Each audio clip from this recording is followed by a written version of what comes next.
Hello good morning बच्चों, welcome back in NMS classes. बेटा मैं आज आपको इस वीडियो में TV class 8 maths chapter number 14 mensuration इसके वर्कशीट नंबर 1 का क्वेश्चन नंबर 9 एंड 10 कंप्लीट कराने जा रही हूँ। तो क्वेश्चन नंबर 9 में क्या बोल रहे हैं देख लेते हैं। The cross section of a canal is in the form of a trapezium. कोई कनाल है, उसका क्रॉस सेक्शन जो है वो ट्रेपीजियम की फॉर्म में है। If the top of a canal is 15 metre wide, अगर जो टॉप का पार्ट है कनाल का वो 15 मीटर वाइड है, 15 मीटर चौड़ा है, and the bottom is 8 metre, और निचला हिस्सा जो है उसकी लेंथ दी हुई है 8 metre, and the area of cross section is 138 metre square, और एरिया ऑफ क्रॉस सेक्शन क्या है 138 मीटर स्क्वायर है। फाइंड इट्स डेप्थ, तो आपको उसकी गहराई बतानी है। देखिए इस क्वेश्चन के अंदर थोड़ा सा डिफरेंट है। डिफरेंट क्या है, क्वेश्चन तो सिमिलर ही है अनदर क्वेश्चंस जो हम प्रीवियसली कंप्लीट कर चुके हैं इस वर्कशीट में, लेकिन थोड़े से वर्ड्स नए इंट्रोड्यूस हुए हैं जिनका मतलब मैं आपको क्लियर कर देती हूँ। For example cross section, first of all you should know what is the meaning of cross section. बेटा suppose I have taken here one pipe, ठीक है, आपको एक्सप्लेन करने के लिए मैंने यहाँ पर एक पाइप लिया है। सपोज इसका क्रॉस सेक्शन क्या होगा, देखिए सपोज कीजिए आपने इस पाइप को टैप में लगाया, ठीक है, टैप में यहाँ से लगाएंगे आप ताकि पानी जो है क्रॉस होते हुए प्लांट्स में आप डाल सकें, ठीक है। तो आपने पाइप को यहाँ से लगाया और देखिए आप नीचे इसका आपको पार्ट नजर आ रहा है जो कि ब्लैंक है, ठीक है। पानी यहाँ से होते हुए कहाँ से निकलेगा, इस नीचे वाले पार्ट से निकलेगा और वो प्लांट्स में जाएगा। नीचे का पार्ट किस तरीके का, सर्कुलर शेप में, एक सर्कल की शेप में है। तो जहां से पानी निकलेगा और प्लांट्स में जाएगा, इस सर्कुलर पाथ को क्या बोलते हैं, क्रॉस सेक्शन, ठीक है। आई होप यू अंडरस्टैंड, ठीक है, यू कैन अंडरस्टैंड। अब देखिए क्रॉस सेक्शन मैंने आपको क्लियर कर दिया। अब ये बोल रहे हैं कोई कनाल है, कोई नदी है, ठीक है, उसका क्रॉस सेक्शन किस फॉर्म में है, ट्रेपीजियम की फॉर्म में है। अब आप सोचेंगे यहाँ पर मैंने देखिए ट्रेपीजियम अपोजिट डायरेक्शन में ड्रॉ किया है। अपोजिट डायरेक्शन में क्यों ड्रॉ किया है मैं आपको क्लियर कर देती हूँ। देखिए आपको सबसे पहले ये समझना, फर्स्ट सेंटेंस मैंने आपको क्रॉस सेक्शन क्लियर कर दिया। यहाँ पर बोला कोई एक कनाल है जिसका क्रॉस सेक्शन जो ट्रेपीजियम की फॉर्म में है, ठीक है, ये आपको समझ आ गया अच्छे से। अब अगर उसका टॉप जो है कनाल का जो ऊपर का भाग है वो 15 मीटर वाइड है और बॉटम 8 मीटर है, मतलब क्योंकि इसके ऊपर के पार्ट की लेंथ ज़्यादा दी है और नीचे के पार्ट की लेंथ कम दी है, तो मैं इसको अपोजिट डायरेक्शन में ड्रॉ कर लिया। इसको अगर मैं ऐसे इसको अपोजिट करके आपको दिखा दूँ रजिस्टर को, तो ये सेम हो गया ना, तो इससे कोई फर्क नहीं पड़ता। अगर मैंने, क्योंकि देखिए जो ये साइड्स होती हैं, ये जो साइड्स होती हैं दोनों पैरेलल होती हैं, ट्रेपीजियम की पैरेलल होती है, हमें पता है, ठीक है। तो अगर मैंने जिसकी लेंथ लंबी थी उसको ऊपर ड्रॉ कर दिया और जिसकी लेंथ छोटी थी उस साइड को नीचे ड्रॉ कर दिया, तो इससे क्वेश्चन पे कोई भी फर्क नहीं पड़ता है, ठीक है। सबसे पहले हम इस ट्रेपीजियम को नाम दे देते हैं ABCD और यहाँ पर लिख दिया E, ठीक है। ये मैंने क्यों किया मैंने आपको बता दिया, क्योंकि कनाल है, कोई नदी है जिसका टॉप सेक्शन, जिसका जो ऊपर का पार्ट है, टॉप है, वो 15 मीटर वाइड है और नीचे का पार्ट जो है वो 8 मीटर वाइड है। अब आप खुद सोचो, मैं इसको 8 मीटर तो नहीं लिख सकती थी, 15 मीटर को 8 मीटर नहीं लिख सकती और 8 मीटर को 15 मीटर नहीं लिख सकती, और मैं इसको अगर 15 मीटर लिखूँ इसको 8 लिखूँ तो ये क्या सही होगा। ये तो अंडरस्टूड है, देखने में पता लग रहा है इसकी लेंथ कम है उसकी ज़्यादा है, क्योंकि ऊपर के भाग की लेंथ ज़्यादा है कनाल के, इसलिए मैंने नीचे वाले पार्ट को ऊपर ड्रॉ कर दिया और ऊपर वाले पार्ट को नीचे ड्रॉ कर दिया, क्योंकि नीचे के पार्ट की जो लेंथ है वो ऊपर के पार्ट की लेंथ से कम है। अंडरस्टैंड, ठीक है। तो यहाँ तक आपको मैंने बता दिया। और एरिया ऑफ क्रॉस सेक्शन, इसका एरिया क्या दिया हुआ 138 मीटर स्क्वायर, यानी कि ये एरिया ऑफ क्रॉस सेक्शन मतलब एरिया ऑफ ट्रेपीजियम दिया। क्यों, क्योंकि फर्स्ट सेंटेंस से ही क्लियर हो गया कि ट्रेपीजियम क्या एरिया है, क्योंकि यहाँ पर क्या बोला था, the cross section of a canal is in the form of a trapezium. जो क्रॉस सेक्शन है कनाल का वो किस फॉर्म में है, ट्रेपीजियम की फॉर्म में है। इसका मतलब क्या निकलता है कि जो हमें ये एरिया दिया है किसका दिया हुआ, ट्रेपीजियम का दिया है। हमें क्या निकालना है, फाइंड इट्स डेप्थ, हमें इसकी गहराई निकालनी है। देखिए अभी तक आपने हाइट वर्ड पढ़ा था, अब मैं आपको एक चीज़ क्लियर कर देती हूँ। सपोज कीजिए ये हमारा, ये क्या है, ज़मीन है, ठीक है, ये हमारी ज़मीन है, लैंड है जिसके ऊपर हम चलते हैं, सरफेस है हमारे अर्थ का, ठीक है। इसके ऊपर सपोज कीजिए यहाँ पर कोई बिल्डिंग है, ठीक है, इसके ऊपर यहाँ पर कोई इस तरीके से इमारत खड़ी है, बिल्डिंग है। बेटा मैं रफ ड्रॉ कर रही हूँ आपको समझाने के लिए। ये हमारे अर्थ का सरफेस है, इसके ऊपर कोई बिल्डिंग है, तो अगर मुझे इसको नापना है कि ये कितनी लंबी है, इसकी लेंथ क्या है, तो इसको क्या बोलेंगे, हम क्या मेज़र कर रहे हैं, इसकी हाइट मेज़र कर रहे हैं, ठीक है। ये बात आपको समझ आई मेरी। लेकिन आपने देखा होगा जब आप किसी रोड से जाते हैं, जैसे सपोज आप अगर गंगा नदी के किनारे से गए होंगे या किसी भी अनदर कनाल के साइड से आपकी गाड़ी गुजरी होगी या बाइक या किसी भी तरीके से आप गए होंगे, तो आपने देखा होगा जो वो वो होती है नदी, वो ज़मीन के सरफेस से नीचे होती है, अर्थ के सरफेस से नीचे होती है। वो नीचे होती है ना, क्योंकि ज़मीन में गड्ढा किया होता है, मतलब नदी जो है नीचे बहती है। ऐसा तो नहीं है कि हमारी गाड़ी ऐसे जा रही है और नदी हमारे सिर के ऊपर से बह रही है। वो तो हमारे साथ साथ गाड़ी जा रही होती है और साथ में हम देखते हैं कि नदी भी बह रही है। इसका मतलब क्या है, उसकी उसकी क्या होती है, उसकी हाइट तो नहीं होती ना, उसकी क्या मेज़र किया जाता है, उसकी डेप्थ मेज़र की जाती है, उसकी गहराई मेज़र की जाती है। यानी कि बेसिकली हाइट और डेप्थ एक ही चीज़ है, बस इतना फ़र्क है। जो अर्थ के सरफेस के ऊपर है जिसको हम मेज़र करते हैं उसको हम हाइट बोल देते हैं, और जो अर्थ के सरफेस के नीचे है, यहाँ पर अगर पानी बह रहा है, ये कितना गहरा है, तो इसको जो मेज़र किया जाता है वो उसको क्या बोलते हैं, डेप्थ बोलते हैं। तो यानी कि अगर आपको डेप्थ की बात बोली जा रही है, इसका मतलब आपको एल्टीट्यूड ही बताना है, आपको हाइट ही बतानी है। इतनी चीज़ आपको समझ आई बेटा, ये पूरी चीज़ मैंने आपको क्लियर कर दी अच्छे तरीके से। अब हम क्वेश्चन की तरफ मूव करते हैं। क्वेश्चन हमारा बहुत ज़्यादा ईजी है। हमें क्या दिया हुआ है, यानी कि हमें यहाँ पर दिया है area of trapezium,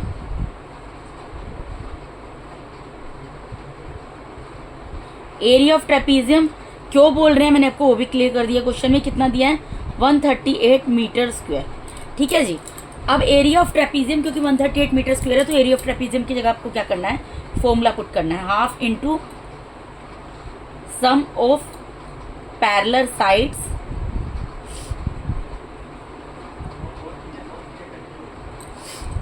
multiply by height ही लिखेंगे क्योंकि फॉर्मूले में हाइट आता है, मैंने आपको समझा दिया, डेप्थ का मतलब हाइट ही है यहाँ पर, is equals to 138 metre square. ठीक है जी। हाफ की जगह हाफ रहेगा, multiply by sum of parallel sides. Sum of parallel side मतलब यहाँ पे कौन सी दो साइड्स पैरेलल हैं, क्योंकि ट्रेपीजियम की कोई एक ही अपोजिट साइड्स पैरेलल होती है, तो हम इसको ही पैरेलल लेते हैं। तो A B is parallel to C D. इन दोनों की लेंथ कितनी है, 15 मीटर एंड 8 मीटर।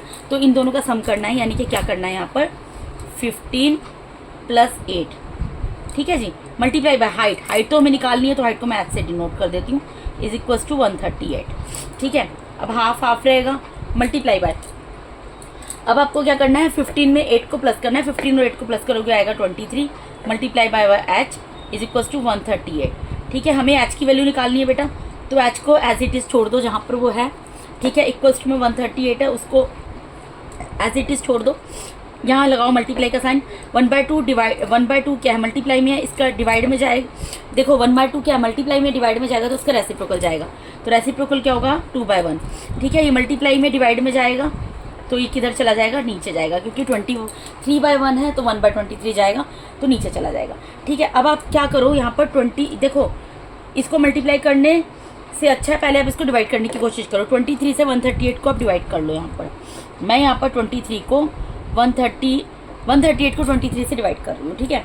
देखो 23, अगर मैं यहाँ पर 6 से इसको मल्टीप्लाई करूँ, 6 3 ज़ा 18 कैरी गया 1, 6 3 ज़ा 18 कैरी गया 1, 6 2 ज़ा 12, 12 + 1 13, यानी कि ये किस पर जा रहा है, पूरा पूरा 6 पर डिवाइड हो रहा है। ठीक है। तो 23 1 ज़ा 23 एंड 23 6 ज़ा कितना हो गया 138। तो क्या आ गया 6 × 2, यानी कि एच हाइट कितनी आ गई 12, और 12 किस में लिखेंगे, मीटर में लिखेंगे, क्योंकि हमें मेजरमेंट क्या दिया हुआ है यहाँ पर, मीटर दिया, यूनिट क्या दी हुई है, मीटर दी हुई है। तो हम लिख देंगे hence its depth is equals to 12 metre. यही पूछा था, ये हमने बता दिया आंसर। ये हो गया आपका इस क्वेश्चन का आंसर। ठीक है जी। अब नेक्स्ट क्वेश्चन पे मूव करते हैं। इट्स डेप्थ लिख दो, दी डेप्थ लिख दो, वो कुछ भी वर्डिंग लिख दो, कोई फर्क नहीं पड़ता। ठीक है। अब नेक्स्ट क्वेश्चन है बेटा, आपको एक चीज़ क्लियर कर दो, this is most important question. ये क्वेश्चन पेपर में आता ही आता है, इसकी आप अच्छे से प्रैक्टिस कर लेना, और इसको पहले समझना कि इस क्वेश्चन में बोल क्या रहे हैं, उसके बाद सोल्व करना। ठीक है। इससे रिलेटेड आपके बुक में इलस्ट्रेशन भी दी है, I mean to say that example भी दिया हुआ सेम। ठीक है। देखिए यहाँ पर क्या दिया है, 2 parallel sides of a trapezium are 58 centimetre and 42 centimetre. ठीक है। एक ये जो ट्रेपीजियम है इसकी 2 साइड्स जो हैं वो 58 सेंटीमीटर 42 सेंटीमीटर हैं। The other 2 sides are equal length which is 17 centimetre, और जो बाकी की 2 साइड हैं उन दोनों की लेंथ इक्वल है, कितनी है 17 centimetre. Find the area of trapezium, आपको क्या निकालना है, एरिया ऑफ ट्रेपीजियम निकालना है। बेटा आप एक चीज़ को सोचो, पहले तो मैं आपको जो चीज़ दी है वो बता देती हूँ आपको। पहले तो इसको नाम दे दो, सबसे पहले का काम करो कि नाम दो। मैंने नाम दे दिया A B C डी। ठीक है, इतना आपको क्लियर हुआ। अब यहाँ पर क्या दिया फर्स्ट सेंटेंस में, the two parallel sides of a trapezium are 58 centimetre and 42 centimetre. 58 42 से बड़ा होता है, आपको नजर आ रहा है। ए बी और सी डी, डीसी में सबसे ज़्यादा बड़ा कौन सा है? डीसी बड़ा है, तो इसको मैंने बोल दिया 58 सेंटीमीटर, और ये छोटा है तो उसको बोल दिया 42 सेंटीमीटर। इतनी चीज़ आपको समझ आई। उसके बाद बोल रहे हैं the other two sides are equal. ये दो, अब अदर टू साइड्स कौन सी बची? देखो ट्रेपीजियम की 4 साइड्स होती हैं, ठीक है। वन पेयर इसका पैरेलल होता है, तो ए बी डी सी के पैरेलल, तो उनकी लेंथ पता थी, वो मैंने लिख दी। अब ए बी और डी सी को छोड़ के अनदर टू साइड्स कौन सी बची? एक तो ए डी बची, एक बी सी बची, यही बची ना। ये बोल रहे हैं the other two sides are equal, ये दोनों साइड्स इक्वल हैं, इक्वल लेंथ है विच इज 17 सेंटीमीटर, यानी कि ये भी 17 सेंटीमीटर आपको दिया हुआ है और ये भी 17 सेंटीमीटर आपको दिया हुआ है। ठीक है, आपको क्या निकालना? Find the area of trapezium. आपको ट्रेपीजियम का एरिया निकालना है। अब बेटा एक चीज़ बताओ, जो एरिया होता है ट्रेपीजियम का वो हम कैसे निकालते हैं? Half multiply by sum of parallel side, sum of parallel sides में मिल जाएगा, मल्टीप्लाई बाय हाइट। आपको कहीं पे हाइट नज़र आ रही है? हाइट तो हमें दी नहीं हुई। इसका मतलब ये निकलता है कि एरिया निकालने से पहले ट्रेपीजियम का हमें उसकी हाइट फाइंड आउट करनी पड़ेगी। तो वो कैसे फाइंड आउट करेंगे वो मैं आपको क्लियर करती हूँ। सबसे पहले हमें इसमें क्या करना है, हम मानते हैं let A B C D be the given trapezium. ये हमें दिया गया ट्रेपीजियम, हम सबसे पहले ये मान लिया।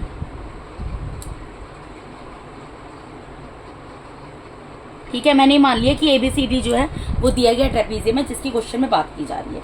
ठीक है, जिसमें कि इन विच, अब हमें क्या क्या पता है? हमें ये पता है कि AB is equals to 42 centimetre, ठीक है, DC is equals to 58 centimetre, ठीक है, AD is equals to BC is equals to 17 centimetre. ये चीज़ हमें पता है, मैंने लिख दिया। ठीक है, अब हमें क्या करना है? अब हमारा मेन काम शुरू होगा। हम क्या करेंगे बेटा, ये जो B है, ये जो आपको B नज़र आ रहा है, इससे हम ड्रॉ करेंगे एक लाइन ड्रॉ करेंगे। देखो AD है ना, AD के पैरेलल एक लाइन ड्रॉ करेंगे B पॉइंट से। ठीक है, मैंने क्या किया, ये B पॉइंट से AD की, देखो मैं लिख कर दिखाती हूँ आपको। मैं यहाँ कर रही हूँ थ्रू B ड्रॉ B, इसको यहाँ पर नाम दे दिया E, BE is parallel to AD। मैंने यहाँ पर B पॉइंट से एक AD के पैरेलल, पैरेलल ऐसे ही होता है ना बेटा, AD के पैरेलल एक लाइन ड्रॉ की है जिसको मैंने BE नाम दिया है। ठीक है, उसके अलावा मैं एक काम और करूंगी, ऑल्सो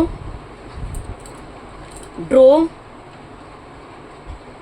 एक काम और करूंगी। वो काम क्या करूंगी, यहाँ से B से एक लाइन ड्रॉ करूंगी, यहाँ पर परपेंडिकुलर ड्रॉ करूंगी, इसको यहाँ पर नाम दे दिया मैंने F। ठीक है, तो मैंने क्या किया, BF, एक BF ड्रॉ किया which is perpendicular on DC, जो कि DC के ऊपर परपेंडिकुलर है। ठीक है बेटा, मैंने यहाँ पर क्या किया, सबसे पहले मैंने ये मान लिया, मुझे यहाँ पर क्या पता था, मुझे ये पता था कि ये एक ट्रेपीजियम है, इसकी 2 साइड्स की लेंथ मुझे पता थी, और जो 2 पैरेलल लाइंस, पैरेलल साइड्स हैं उनकी लेंथ पता थी, और बाकी जो अनदर साइड्स हैं उनकी लेंथ पता थी। ठीक है, तो मैंने ये मान लिया कि ABCD जो एक ट्रेपीजियम है, जिसमें कि जो लेंथ थी, AB 42 सेंटीमीटर है, DC 58 सेंटीमीटर है, AD is equals to BC is equals to 17 centimetre है। इतना तो मुझे दिया हुआ था। अब मैंने उसके बाद किया, B से एक लाइन ड्रॉ की, B से एक लाइन ड्रॉ की, BE parallel to which is parallel to AD। ठीक है, और B से ही एक परपेंडिकुलर ड्रॉ किया इस पूरे DC के ऊपर BF। ठीक है, नाम आप जो मर्जी दे दो। ठीक है, अब मुझे क्या करना है, नाउ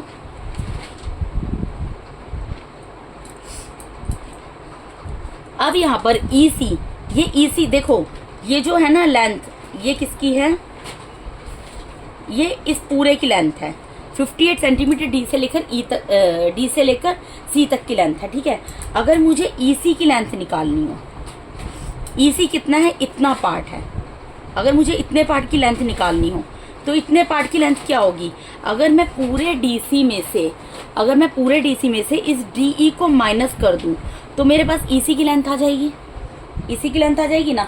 अब आप एक चीज बताओ, क्योंकि ये ए बी तो ऑलरेडी पैरेलल है डीई के, ए बी तो है पैरेलल हमारा था डीसी के, ठीक है, और ए बी जो पैरेलल है वो आ गया बीई के, ठीक है। तो अब यहाँ पर ये क्या होगा, ये एक पैरेललोग्राम बन गया ना, ए बी ई डी जो है एक पैरेललोग्राम बन गया।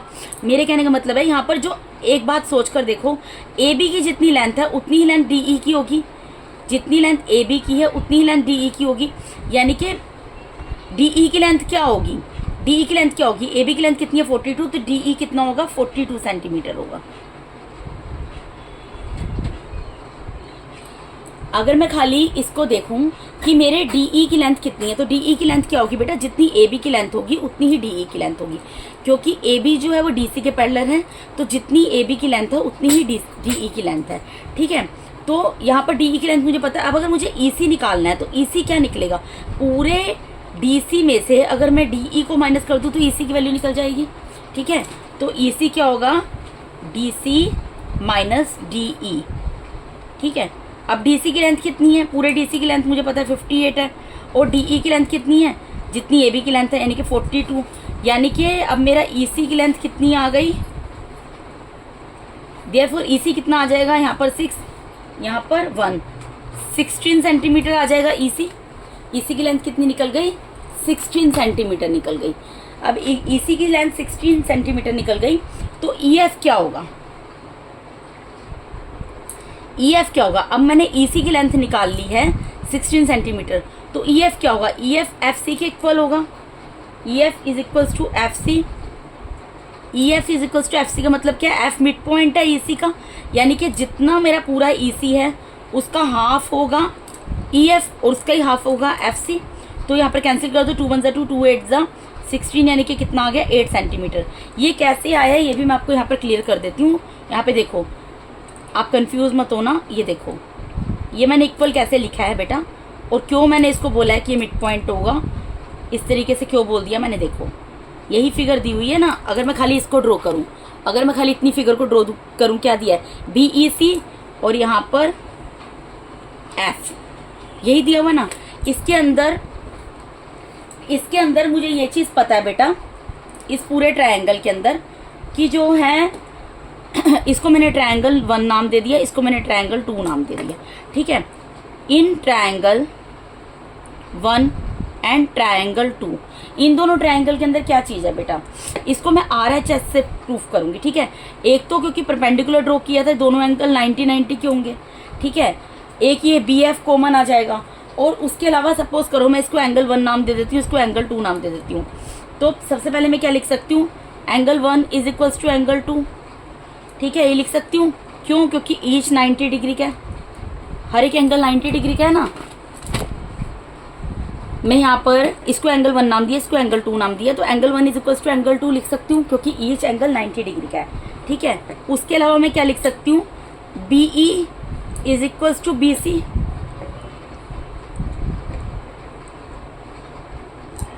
क्यों लिख सकती हूँ, ईच 17 सेंटीमीटर, ठीक है।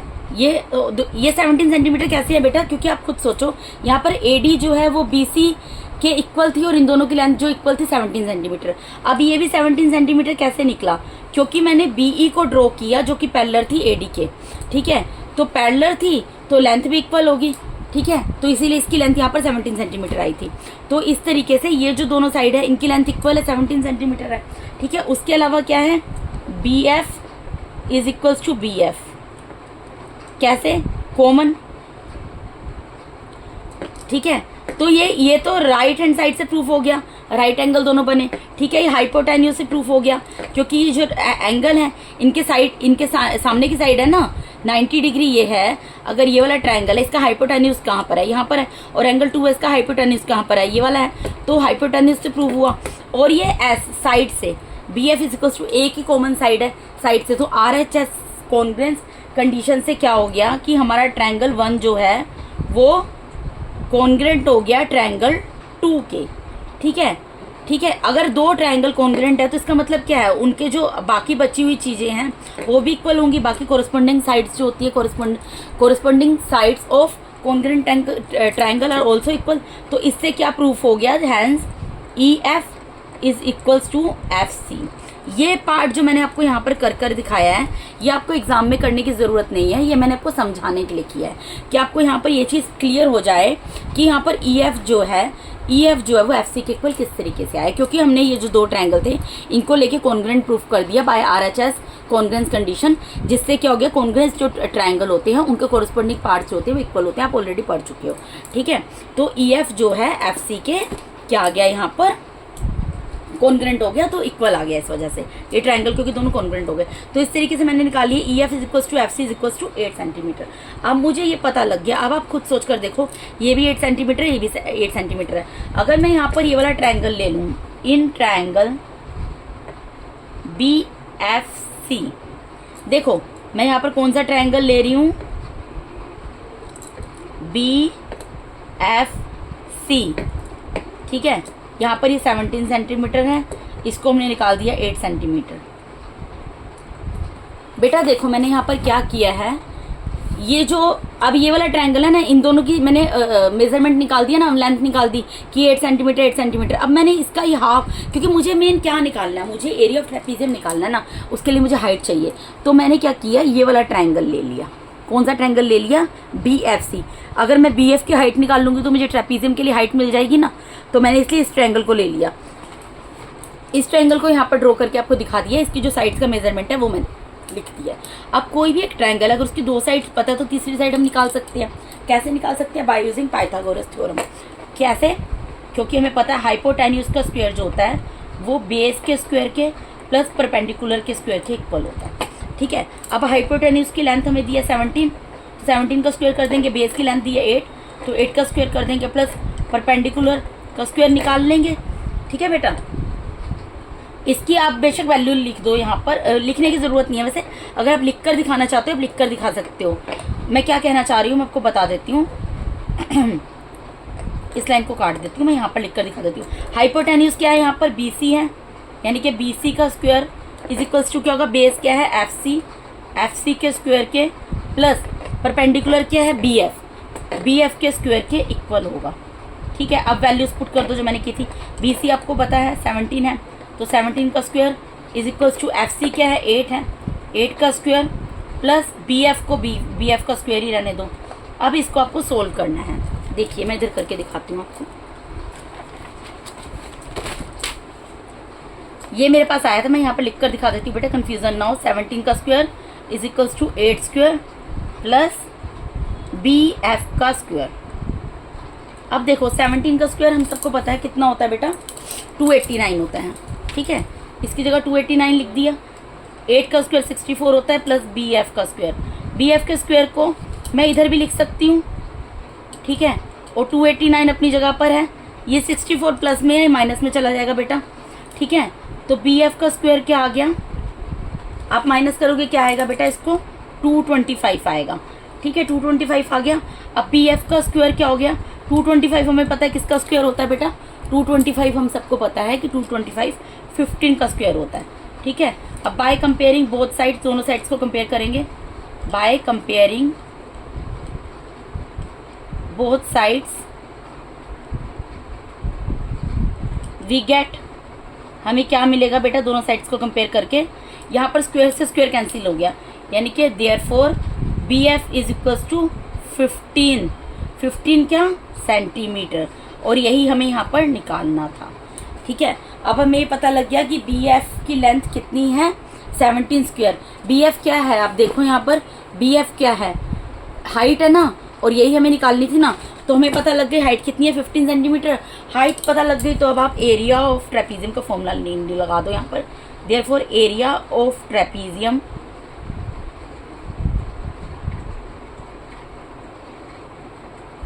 Is equals to, area of trapezium बेटा क्या होता है, एरिया ऑफ ट्रेपीजियम होता है हाफ मल्टीप्लाई बाय, अब इसकी वैल्यू तो दी नहीं हुई तो इसके सामने फॉर्मूला लिख दूंगी, सम ऑफ पैरेलल साइड्स, क्योंकि हमें एरिया ऑफ ट्रेपीजियम ही निकालना है, हमें निकाल कर नहीं दिया हुआ है, ठीक है, मल्टीप्लाई बाय हाइट, ठीक है जी। अब देखिए यहाँ पर मैं बस वैल्यू पुट करूंगी, हाफ की जगह हाफ रहेगा, multiply by sum of parallel sides. देखिए बेटा पैरेलल साइड्स की लेंथ कितनी है, एक की 42 और दूसरी की क्या है 58, यही दी हुई थी ना क्वेश्चन में। तो इन दोनों का सम कर देंगे 42 प्लस 58 मल्टीप्लाई में हाइट कितनी है, हाइट अभी हमने निकाली है, कितनी निकाली है 15। जस्ट इसको सोल्व करना हमारा आपका आंसर आ जाएगा हाफ मल्टीप्लाई बाय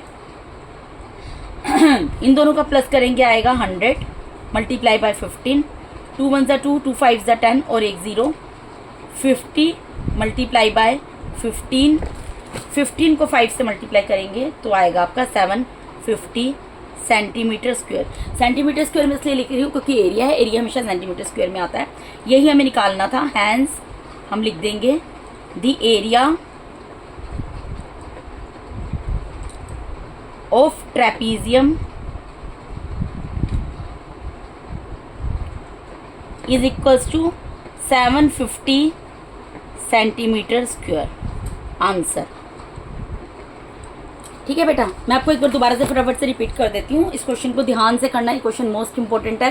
मैंने आपको पहले बता दिया, आपको एक ट्रेपीजियम दिया था जिसकी दो साइड्स की, दो पैरेलल साइड्स की लेंथ दी हुई थी और अदर दो साइड्स की आपको मेजरमेंट करके बताया हुआ था कि कितनी लेंथ है। ठीक है, हमने क्या किया, हमने एज्यूम कर लिया कि ABCD एक जो है हमारा ट्रेपीजियम है, जो चीज़ें हमें दी थी वो हमने लिख दी। उसके बाद हमने क्या किया, बी से एक लाइन BE ड्रॉ की जो कि पैरेलल थी AD के, और बी से ही एक परपेंडिकुलर ड्रॉ किया BF DC के ऊपर। ठीक है, इसके ऊपर ड्रॉ किया। उसके बाद हमने क्या किया, हमने EC की लेंथ निकाली। EC की लेंथ क्या होगी, जो पूरा DE है, DE में से अगर DC में से अगर DE को माइनस कर दूंगी तो EC निकल जाएगा।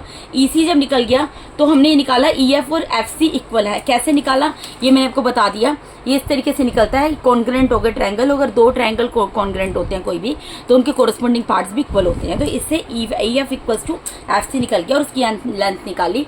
अगर सोचो पूरा EC 16 है तो और ये दोनों इक्वल है इसका मतलब क्या, 16 को 2 से डिवाइड करूंगी, ये दोनों इक्वल हैं तो उसके हाफ ही होंगे ना 16 के, तो 8 सेंटीमीटर निकल गए। उसके बाद मैंने ये वाला एक ट्रायंगल ले लिया क्योंकि मुझे तो मेन हाइट निकालनी है ना, मुझे एरिया ऑफ ट्रेपीजियम के लिए हाइट चाहिए। तो इस हाइट को अगर दो साइड पता है पाइथागोरस थ्योरम से, तीसरी साइड की लेंथ निकाल ली।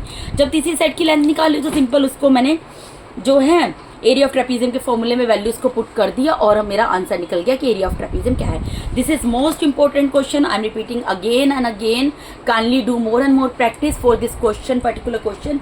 इसी टाइप के क्वेश्चन एग्जाम में जरूर आते हैं, इसके आप अच्छे से प्रैक्टिस कर लेना। ठीक है, तो बेटा इसके साथ ही मैंने आपको यहाँ पर इस वीडियो में DAV class 8 maths chapter number 14 mensuration, इसके वर्कशीट नंबर 1 का question number 9th and 10th complete करा दिया। अगर आप मेरे चैनल पे नए हैं तो काइंडली मेरे चैनल को सब्सक्राइब कीजिए। अगर आप लोगों को मेरा टीचिंग मैथ अच्छा लगता है तो मेरे वीडियोस को ऐसा लाइक कीजिए और अपने फ्रेंड्स के साथ शेयर जरूर कीजिए। Thank you so much for watching my YouTube videos बेटा, thank you so much, God bless all of you.